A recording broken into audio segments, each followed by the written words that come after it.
to another episode of The Final Third, where we talk everything soccer in Montgomery County, soccer in Maryland, but not just playing soccer. I think everything that encompasses soccer, whether it's the lifestyle, coaching, business, entrepreneur, like everything soccer.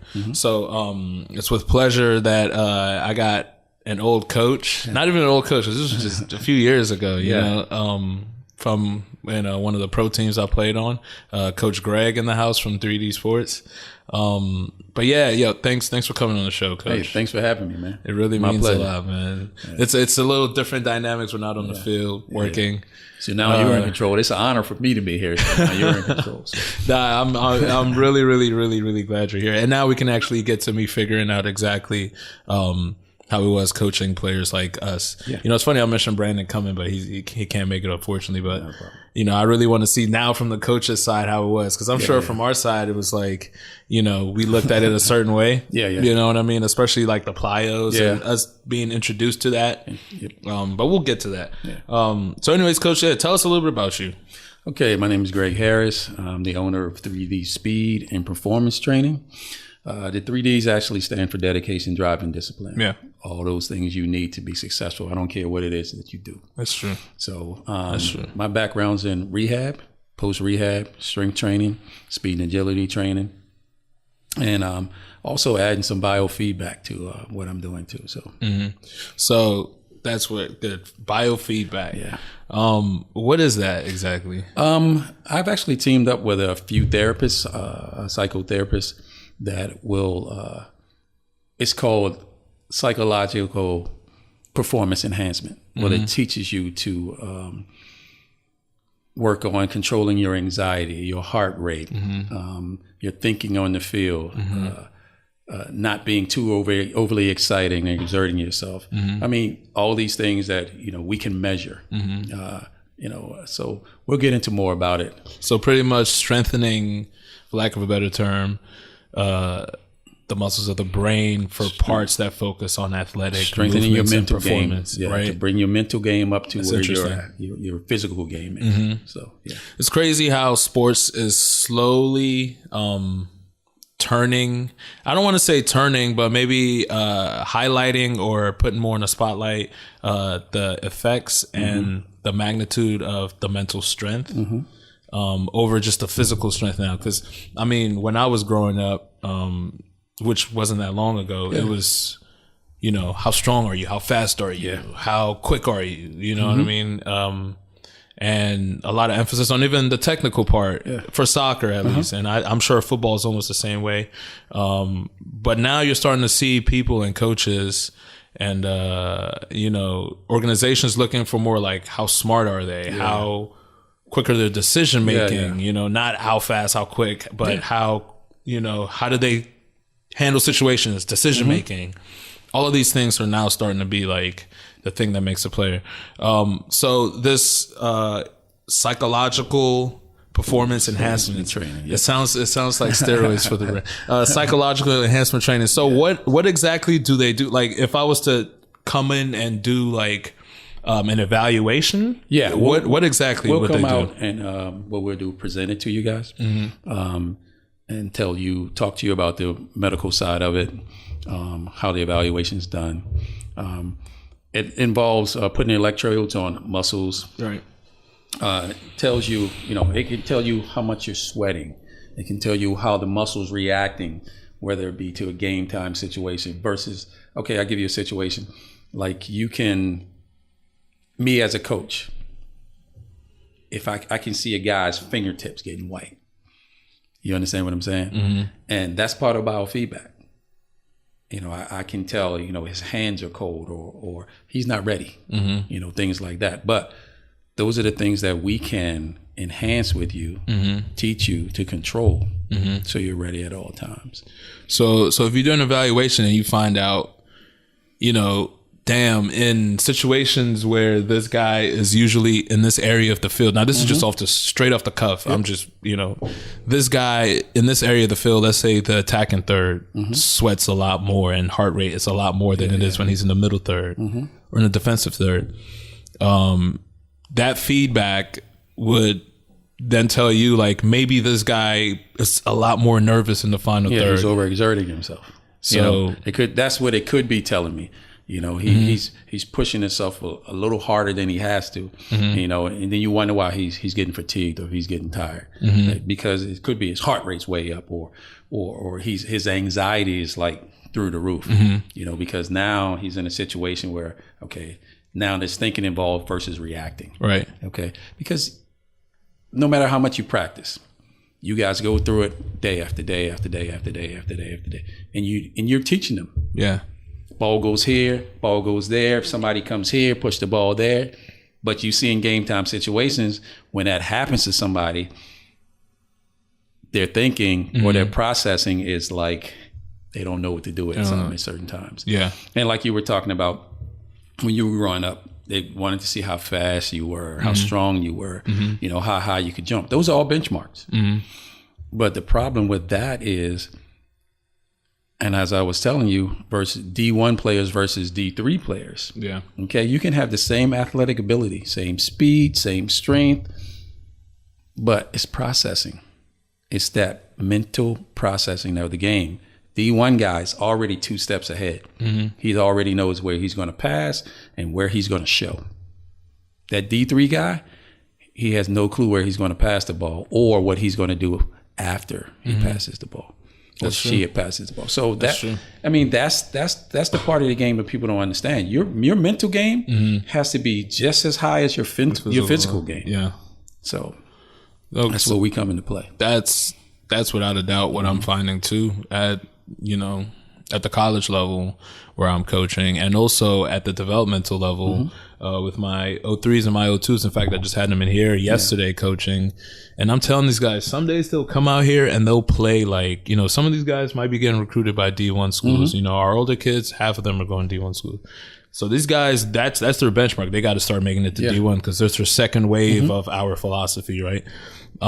And some of them they're barely even making varsity on their high school team, so I'm asking them like, what's going on with you? Like, you guys don't realize, like, you guys have they have the exact same athletic ability, everything, same technical ability, but some days they choose to work, some days they don't choose to work, some days it's like effective, efficient, some days it's like, why do you bother?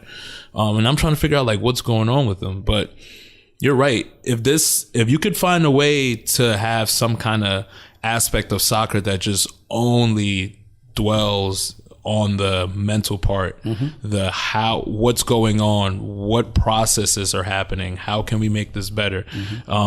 That's super important. And that's one thing which we recruit, even at the college level. I'm recruiting for players that can make the proper decisions in the smallest amount of time. And it makes them better in the classroom. And it makes it better for them in everyday life. Because now their decision making is better. Yeah. So. And also, but not just decision making, but your confidence. Confidence. Yeah. And that's the thing. Which is, I think, the biggest, in being an athlete, your confidence is the biggest thing, more than anything else, I think. Yeah. I mean, you should always, and I tell any of the players that I'm training, never step on the field as one of the players. Always step on the field as, I'm one of the best players out here. Okay, as long as you know that, you feel that, and you think that way, you're going to play that way. You're always going to be like that. But I never train my high school kids to play high school soccer. I always train them to play college. So now we're training at college level. Because when you do go to college, you're game ready.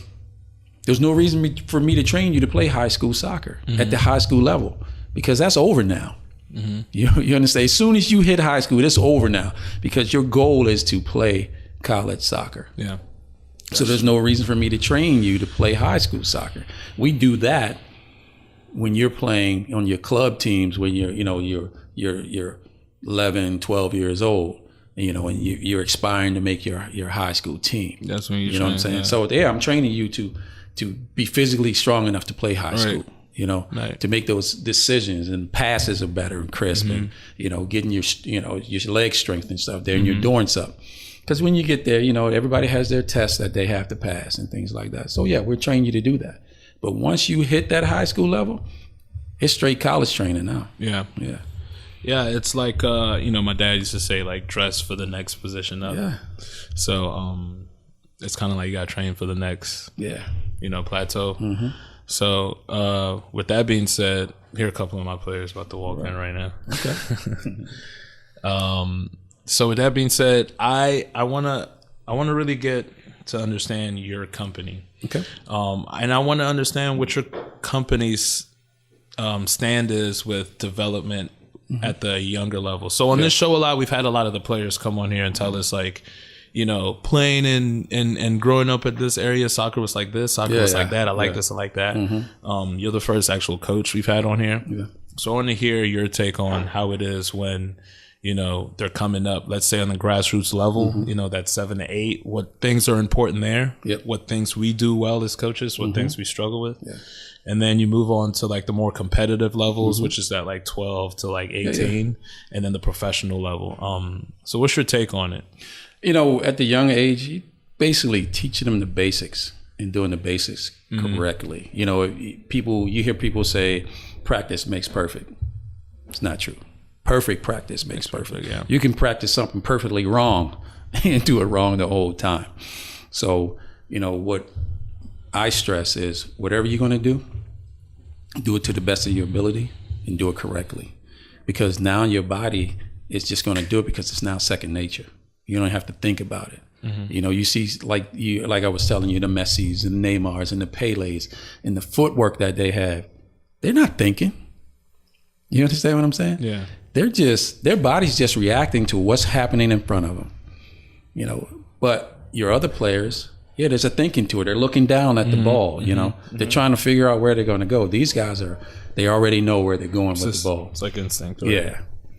So, at a young age, what kind of things would you incorporate as far as like physical? Because to me, I think at those ages, the two things you focus on are like a little bit of gross physical development and a lot of mental observational development. Yeah. Do you have any things like that I don't know if you work with kids at this age level, but I work with them as young as 6. So. As young as 6, right? Yeah. So at 3D speed, what things would you be telling these kids, or like what would you be telling their parents they should be focusing on? Teaching them how to run correctly, teaching them how to recover, teaching them definitely how to take care of their bodies, hydrate, and eat. Those are all the things that they need. Because a lot of kids, they don't eat. When you don't eat or you don't hydrate, you can't perform because your bodies are breaking down. And a lot of kids are just playing and playing and playing and playing. There's no recovery, and then they get in these injuries at a very young age. And they're not recovering from them. Yeah. Because they keep getting injured. They're kids. They're kids for a reason.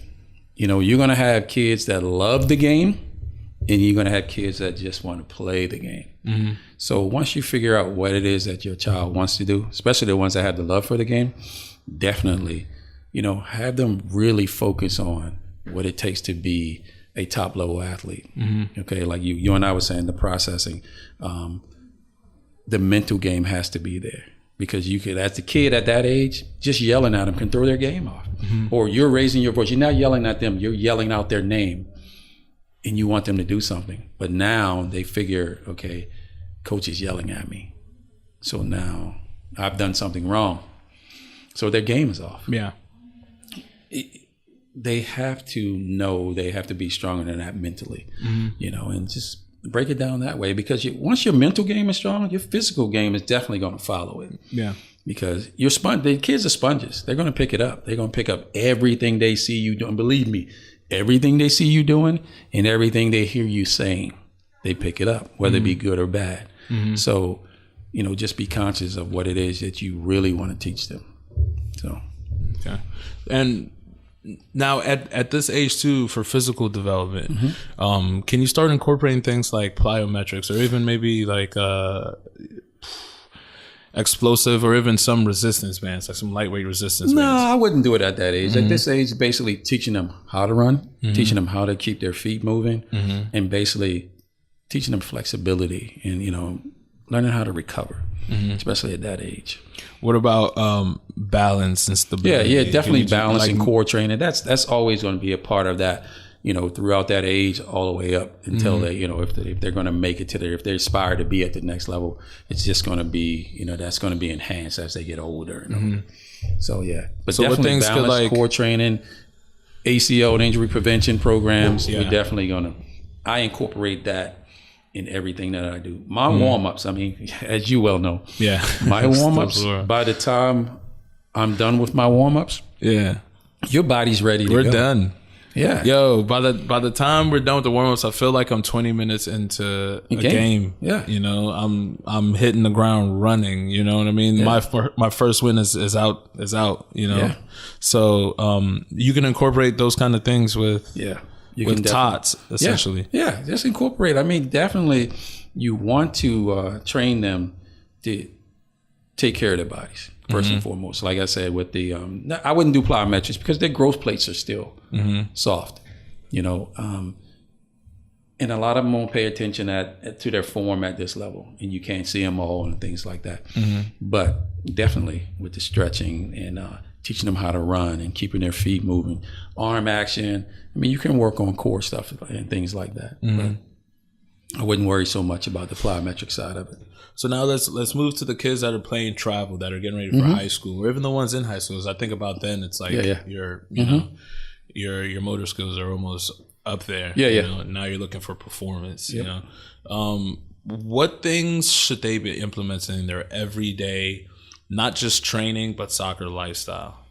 ACL injury prevention program. So you're big on this ACL injury prevention. Believe me when a lot of your ACL injuries are non-contact injuries. And it's like, for me, in the last 5 to 10 years, that's like a new phenomenon for me. I don't know if it's the field. I don't know if it's the training aspect of it. It could be shoes, but there's a lot of ACL tears, something that we didn't hear about that. There was no such thing as ACL tear when I was growing up. You hurt your knee or it was a sprain. Now, but do you think it's because people just didn't? No, they physically. You had the ones that. No, you did have the ones where you would get your knee scoped and things like that. But now they're physically tearing up their knees. The shearing forces. If you look at a lot of your soccer players, whether it be high school, female, male, a lot of them are quad dominant. Yeah. I'm quad dominant. You're quad dominant. So what's happening is your hamstrings are your decelerators. You got no brakes. Okay? People don't focus on strengthening their overall quad, hamstring, the whole body, lower half in general. So you run into those problems where you have those muscle imbalances. And like I said, a lot of those ACL tears are non-contact injuries. So I focus definitely on that, because your objective is to have your players stay on the field. Right. But if they're out of shape, if their training regimen is to the point where, it's throwing their bodies off, your kinetic chain is off, or you have muscle imbalances and things like that, you're going to stay injured. So what would be your first thing? So you see a player, this player, they're not completely injured, but you can tell they're not performing at their highest level. What would be your first thing in evaluation, would you say? First thing I'm going to do is, I'm going to do a comprehensive body evaluation. I'm going to look to see where their imbalances are, see where their muscles are tight, see where their muscles are weak. I'm going to look at their feet. Because you guys are playing with your feet. Right. I'm going to look at how you're standing. I'm going to look at how your feet hit the ground. And then I'm going to look at how you raise your leg, when you raise your leg up, your knees bent, whether it goes out or whether it goes in. And you want it to be where? I want it to be straight. Straight? Yeah. Okay. You understand what I'm saying? Because if you're raising your leg up and your leg pulls out like this, you're tight. Your abductors are tight. Your adductors are weak. So there's nothing for you to bring your leg back in because you're weak here. Well, I'm going to focus on stretching your abductors, strengthening your adductors, so it gives you that balance. Okay? Because you're either going to end up with hip injuries because it's that repetitive of you driving your leg and your knees are kicking out. Okay? So your hips are going to hurt. You're going to have hip flexor problems. You're going to have IT band issues. Okay? Your gait is going to change. Yeah. Okay? So there's going to be a lot of problems that you're going to have. So just doing that all over body analysis and just fixing the little things. I mean, it's little things. You don't have to do drastic changes. You know, it's just little things that you can fix to bring the body back to where it needs to be in alignment. And you're going to see their performance pick up. Okay, because now they're feeling good. They're not hurting. They can exert themselves. They can generate those forces needed to sprint or jump and things like that, because now the body's in total alignment. And definitely keeping that core strong. Now, is this something, do you recommend coaches just have an eye out for, or do you think they should always like get some kind of professional to come in here and have a look? If you're a coach, okay, and you have players on your team, every player should get a comprehensive evaluation. Because you don't want to give everybody that cookie cutter program. You know, as you and I talked about before, I mean, even that from the high school level, even to the college level, they're all handed a pamphlet. I want you to go do this. Not everybody has the same issue. Yeah. You know what I mean? So everybody's doing the same thing. Everybody's doing the same thing. Now, you can have them do some of the same things, but like I said, there's going to be a few players that need a little more, where I need a little more explosiveness. I'm going to add this to your program or versus this person. Or less. Yeah. You see, you can't have soccer players doing the same kind of work as a football player. You can't, but you see that. Yeah. You know, and it's for me, it's ridiculous. It's mind-boggling to me. Yeah. So now, as a player, do you recommend, you know, always getting an alignment checked? What, like once almost like a checkup, or is this something which you just do when you start feeling pains? Or? Well, you know, as a player, I mean, I don't.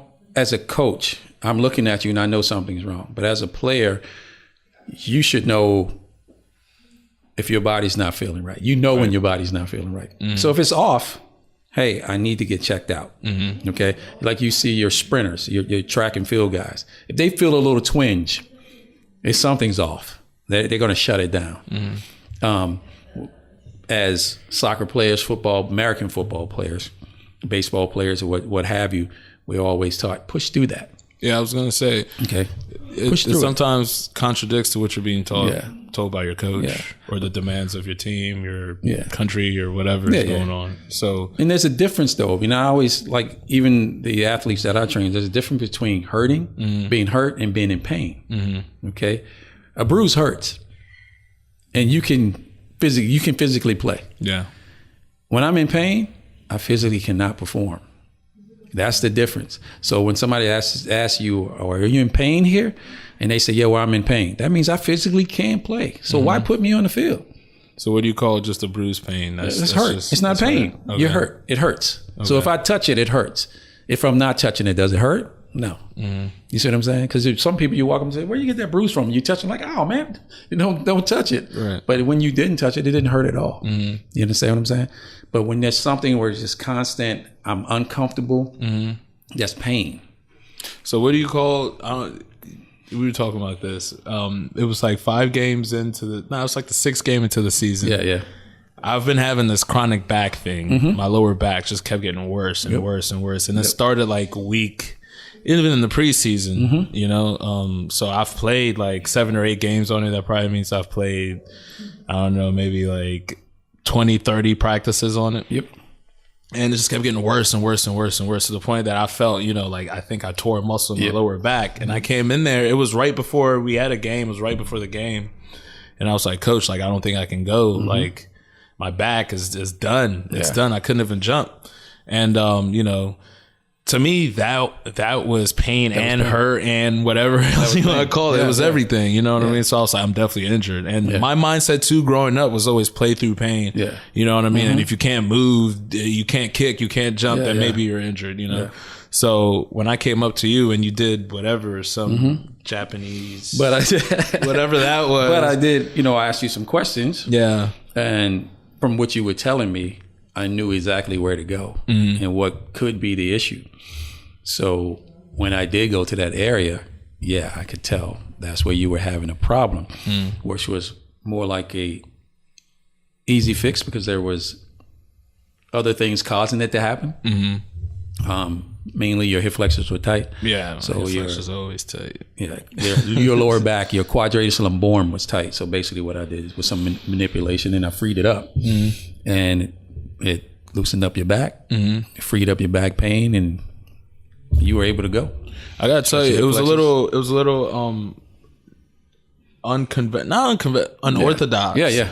Because like, you know, I've went through the college system, I've played in the professional ranks. You guys were like my third pro team I played for. I've never had it's usually go ice or you gotta sit out, get heat, get stretch maybe, you know, whatever, the E-stem, you know, ultrasound, heat, ice, you know, so it was different. Take some anti-inflammatory, stuff like that. You know, but where did you get this kind of knowledge? You know, through years of, you know, I went through school, but years of hands-on, knowing the body. You know, I've had a lot of people that have, you know, helped me along the way. Love the guys, you know, Michael Kugler, he for Bayside, PT, Kirk Conway, Conway Physical Therapy, Cameron Jones, Jim Fit. Love those guys. Very knowledgeable guys, all PTs. And I also have a rapport with a bunch of orthopedic surgeons. So just knowing the body, knowing what to do, knowing where to go, and, you know, different modalities and things to do. Just basically all I did was some myofascial release on you, just to let the muscles relax and do what they're supposed to do. Because your muscle filaments are just supposed to slide back and forth. Yours were jammed. So basically all I did was release it and gave you some release. Yeah. You know, and basically hands-on. And it was more like, I guess you equated to Mr. Miyagi. Yeah, I don't know what. I just felt something go like right up in my lower back. I was like, and then just did you this warm feeling, warm, soothing feeling just came about, and I was like, wow, man, I feel like I can go. And I played the whole game. So that was really cool for people that aren't used to this technique. So there's some things you could do at home that might mimic the same thing. I think similar to like a tennis ball. I try to use like a tennis lacrosse ball. Lacrosse ball. Yeah, it all depends on, you know, how severe the pain is. Okay, tennis ball, because you got a little give to it. Lacrosse ball is a lot harder. And things like that you can use, and just find that area, roll your body across that area till you find a sore spot. And just kind of let your body weight relax on it. And then you'll feel that muscle slowly start to release because the pain will start to subside. You know, if you're at a level 10, then it goes to a level 7. Okay, then you move around a little bit more. Find this next sore spot. So basically you're chasing that muscle and you're getting it to release more. Okay. You know, things like that. Foam rolling. Yeah. I'm big on that fascia. Breaking up that stuff. It's just like that. Ibuprofen. You know, Advil, any anti-inflammatory, something that won't bother your stomach. Are there natural foods that are anti-inflammatories? Would you know? Yeah, there are some, but I'm not big on like supplements or and you got to watch that too with, you know, telling people to eat this and eat that. Some people have food allergies, so you don't want to be the cause of it. That's true. So, you know, just have them research it. You know, and just, you know, you can say, hey, these certain foods have, you know, anti-inflammatory properties, but, you know, I wouldn't say I suggest you go eat that. Right. That. You know, stay hydrated. You know, definitely stay hydrated. Definitely eat correctly. You know, your nutrition is one of the biggest parts of your physical abilities too. Yeah, it's just like you having a dragster or a funny car, and you putting water in the gas tank. It's not going to work. You know, that car is just not going to run the way it's supposed to. That's very true. You know, it's just an analogy, you know, and your body's the same way. You know, if you're a top performance athlete, you look at yourself as a top performance vehicle. You want to put high performance fuel in it. Yeah. So what will be there's so many diets and this, you know, they went through diet, right? But I mean, I think any modification to your eating habits is a diet, no matter how severe. Well, I put it like this: that 4-letter word diet confuses a lot of people, and it puts a lot of stress on them eating, because anything that you put in your mouth is part of your daily diet. Yeah. Okay, so don't say that I'm on a diet. Yeah, you're on a diet every day because you're eating something. Of course. You know, so I think the same way. Yeah, get out of saying I'm on a diet. No, you're making better food choices. Right. That's all it is. I can have the chicken, no matter how you cook it, cut it, season it. It's still chicken. Yeah. Okay. Just don't deep fry it. grill it, bake it, things like that. Fish, steak. I mean, anything that I always tell people, especially my clients, live foods. Don't eat the processed foods. Don't eat the prepackaged stuff because there's no nutrients in it. Eat stuff that if you leave out, it's going to go bad. Okay? So if I buy meats for my house, I'm only buying enough that's going to last for 3 days because I know within 3 days I need to cook it because it's going to go bad. You understand what I'm saying? So those are the type of things that you want to do. Like you see people buying lunch meat at the deli. If you buy lunch meat, you notice you buy it, it's dry when you take it home. Okay? After a few days, it gets wet. You know why it's getting wet? It's probably getting bad or bacteria. It's a meat bacteria. Yeah. People don't realize it. It's decaying. Yeah.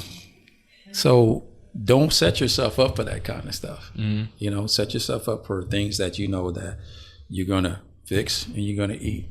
Plenty of vegetables. Like I said, people have food allergies with fruits and different things like that. And then you have the gluten and the wheat allergies. What about the frozen vegetables? I would go with fresh. It's kind of hard, and I like a medley of vegetables too, man. You know what I mean? You gotta go pick the carrots, you gotta go pick the broccoli, you gotta go pick the zucchini, you gotta go home and cut them up. I'm just gonna get them together and throw it in the oven. You know what I mean? That kind of thing. You got some of those things. You got to understand. They're frozen. Okay, go there. You can do that. But the ones that's already in a pack, that's in like the freezer section or the refrigerated section, know that they have preservatives on them. Yeah, that's what's keeping them. You know what I'm saying? Yeah. So I would go fresh, man. Me personally, fresh is the way to go. I'm telling you, I went to South Africa. I was there for a month. I was in Cape Town, and every day, fresh food. Yeah. I mean, just the taste of it. There was nothing that was processed. I mean, I lost 22 pounds over there just eating. Were you eating the same amount? So at the same capacity you were eating here? Oh yeah. But you're losing. But I stopped eating bread and I stopped eating all the processed sugars while I was over there. And I'm telling you, and I drink wine. I wasn't even a wine drinker before I went there, and I was drinking wine while I was there. But I'm telling you, 22 pounds. Yeah. It was just what I was eating. Everything was fresh. Within 2 days, if we didn't eat the leftovers within 2 days, they threw it out because the food was going to go bad. Processed sugar is for me in my diet. I think I eat pretty well. The only thing that I think I overdo is the sugar. Yeah, it's tough for me. And then the more so I'm reading labels and I'm doing all these things because I try to keep my sugar down to 54 grams a day. Yeah. And I just stay true to that just on the weekdays. The weekends I'm just kind of like whatever. But the processed sugars, they're in everything. Yeah, except for your fruits, your natural fruits, your fruits that had the natural sugars in them and things like that. That's what you want to stick with, So, but eventually, what's this thing where even your simple carbs, those eventually turn into sugar? Well, it's the way your body's breaking them down. Yeah, everybody's different. So, you got to watch that too, especially if you've been, type 1, type 2 diabetes and things like that. It's the way your body's breaking down insulin. So, just be conscious of what's going on, and get regular checkups so you know what's going on with your body too. Right, that's true. That's true. And so, especially being an athlete, man, you could have a bruise, and you just equate it to, I got hit on the field. Not knowing, hey, you could be diabetic and you're not healing. You have that bruise there. You know what I'm saying? Yeah. So get regular checkups, things like that. Twice a year. Once a year. What's your recommended? I think it's every 6 months. I do at least twice a year. Twice a year? Yeah. I do at least twice a year. Okay. Blood work. Yeah. Full physical. So I'm 50 years old and I feel like I'm 25. Right. So you look like you're 24. I got to keep up with you guys. That's good, Coach. It's good. Yeah, and you're still out there on the field moving too, man. So I got a lot of respect for you. So tying this in, so now we're moving. Now you're a professional athlete, right? You got one of us. You know what I mean? We're coming in there. What things are you expecting us to be able to do what things do you think we should be implementing every day? Because I think at this level now, it's beyond just like, okay, eat healthy, stretch, all that stuff. I think you got to go and get professional, a trainer, maybe even like follow like a strict diet or a dietitian. Little things like little gadgets, monitoring your heart rate, things like that, VO2 maxes. Sleeping habits, you know, all these things because a lot of my friends are still playing professional soccer and we're still doing the same things we were doing, not really caring. So what would you say to those guys? What are the big things? What are the do's? What are the don'ts as far as taking care of your body? Make sure you take care of yourself. Make sure you get proper sleep. Listen to your body. So if you're starting to feel certain things that you know that, okay, I usually don't feel it, get it checked out. Don't wait, because it could turn into something else. You know, it could put you out, out of the game. You don't want that. Flexibility, core strength, definitely that. Eating properly, it's simple things. I mean, you don't need to do anything drastic. There's not a whole lot of supplements that I believe in. Yeah, I'm not a chemical guy. Yeah, you know what I mean. So things like that tend to bother me. When you can get your stuff through natural foods. You can get it naturally through food. So, things like that. But definitely, man, stay strong. Definitely keep the muscle strong around the joints. Have a preseason program and an in-season program. That's definitely is going to set you apart from everybody else. It's going to keep you playing versus sitting on the sidelines watching. Like I said, get proper sleep, get the proper nutrition, keep the flexibility, keep the core strength, and definitely keep your mental game. The mental game got to be tough. Yeah, got to be there. So as a coach that's coaching a professional player, what are the things you're implementing? You're implementing like we did, plyos included in your everyday regimen, warm up, cool downs. Yep. Yoga at one time, coach had a yoga instructor out there. I think yoga is massive. Yeah, hot yoga is incredible. Hot yoga, it's incredible. If you can get your kids in there doing yoga, your players, it's really, really important. What other things would you say a coach should be really trying to do to, prevent injuries and also increase performance? Definitely, like we were doing, incorporating the plyometrics, and anything like, I'm big on the injury prevention. I'm super big on that kind of stuff, and just monitoring what's happening with you guys and seeing what they're doing. Like I said, the preseason and the in-season program. Okay, you definitely have to have that. If you don't have that, your team is not going to survive. Okay. So this is just as important as recruiting. Let the coaches coach and let the bring someone in, a professional in, if you don't already have one with your team that can make those analysis and pull those players to the side and it's like, hey man, I see that you're and I mean your gait is off, or you're not getting the ball down the field as far as you used to, or you're not running as fast as you used to, or your endurance is not there.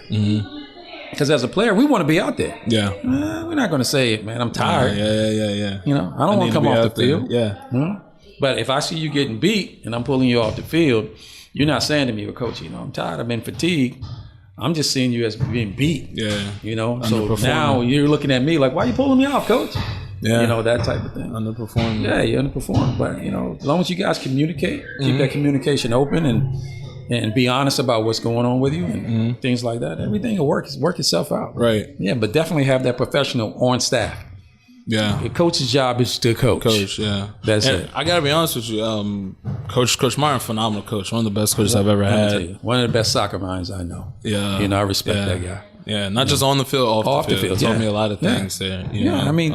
Just every day. He's a genuine guy. Yeah. He's going to teach you everything about, talk to you guys as young men. Yeah. Teach you your do's and don'ts on the field and off the field. Okay. He always talked to you guys. Don't stay out too late. Yeah, he used Don't run with the wrong crowd. You guys are young men. He could teach us about respect and just everything. Yeah, he's been there. Shout out Coach Myron. Yeah. Respect, man. Respect. Yeah. Yeah, It's my guy.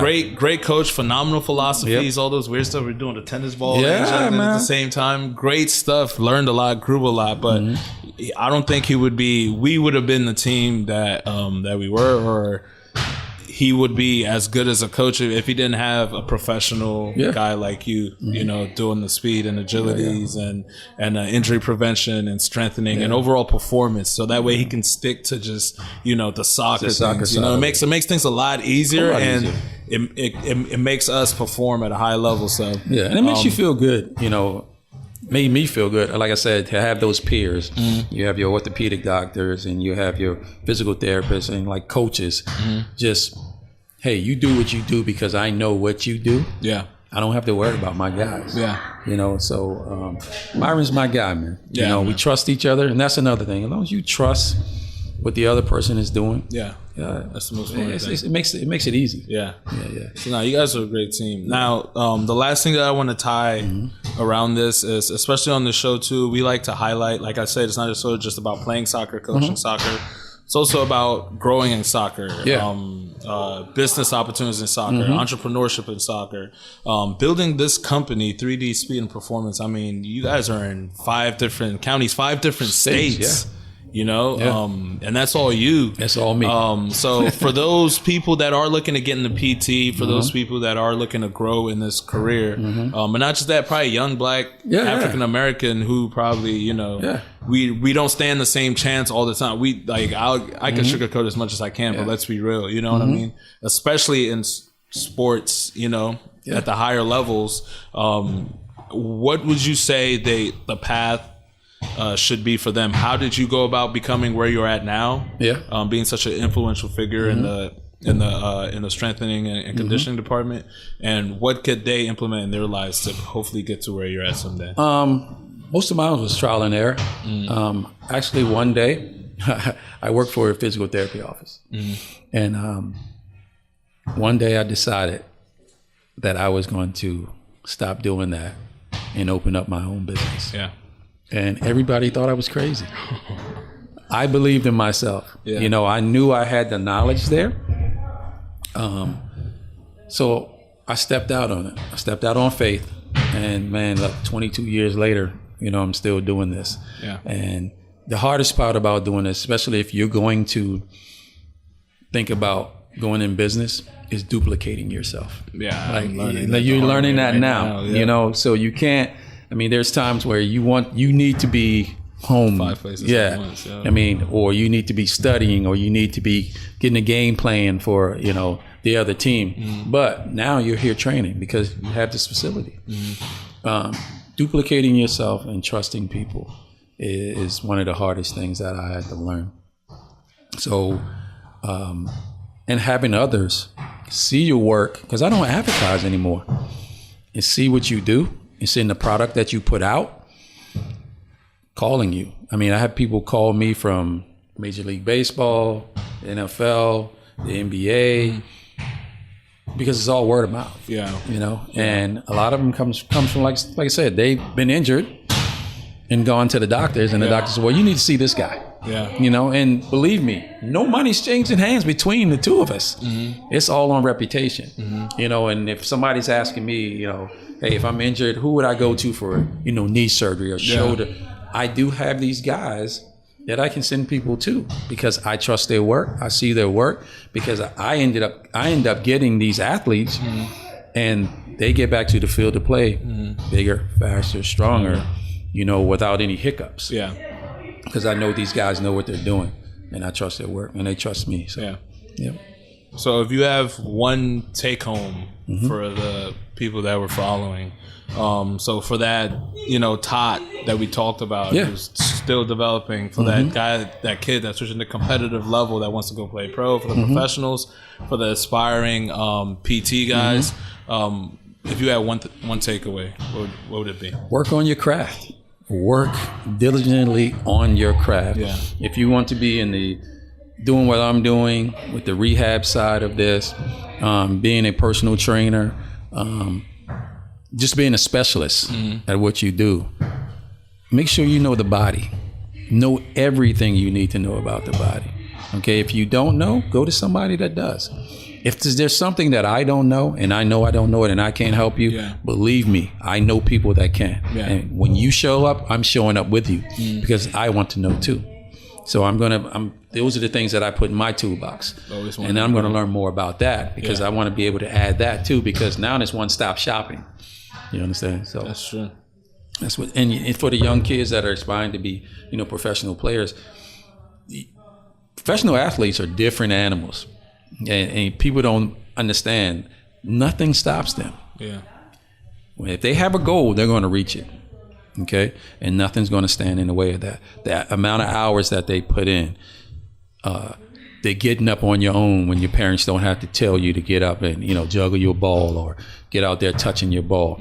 These guys did that stuff on their own. You understand? And literally, the parents probably had to pull them off the field. Yeah. Hey, I need you to come in here, do your chores, that type of thing. Just be, like I said, diligent and constant and working on your craft. If that's what you want to do, be the best at it. And if you're going to be a defender, be the best defender. If you're going to be a striker, be the best striker. You know what I'm saying? If you're going to be the one midi, be the best midi you can be. I mean, study the ones that have been the best in the game. There are going to be some things that you see that, man, hey, I do that already. Yeah. But take what they have, make it yours, and make it better. Because the game is changing. It's definitely because evolving for sure. They're getting faster. Yeah, they're getting smarter. They're getting smarter. People are realizing I don't have to dribble because the ball moves faster than if I'm passing it. Than any human being can dribble with it. Yeah. It's things like that. You just and be a student of the game. Just don't think because hey, I'm playing in this section of the world and I'm the top player over here. Guess what? There's a lot of people out here that play soccer. Yeah.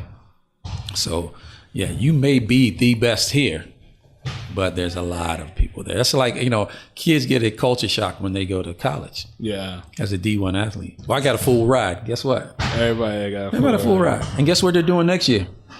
Getting some more people. They're recruiting somebody to take your spot because you're one grade and you're one injury away from not playing ever again. That's facts. So facts. Always have a saying, don't get ready, be ready. Because you're never going to know when somebody's going to call you or if you've been playing like you've been playing professional soccer and you never know when somebody's going to call you and be like, hey, Phil, we need you to fly out. We need a midi or we need, a defender. And you're not ready. That's true. Always stay ready. Yeah. Make it part of your daily routine. Don't have any lapses there. Okay. Yeah.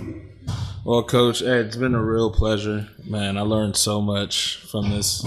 I really, really, really want to keep learning, just like you're saying, and keep understanding more about this, especially this biofeedback. I'm really, really interested in. Oh yeah. Could you go ahead and give everybody a shout out? The ladies at the Therapy Cafe, Allison and Kathleen, love you girls.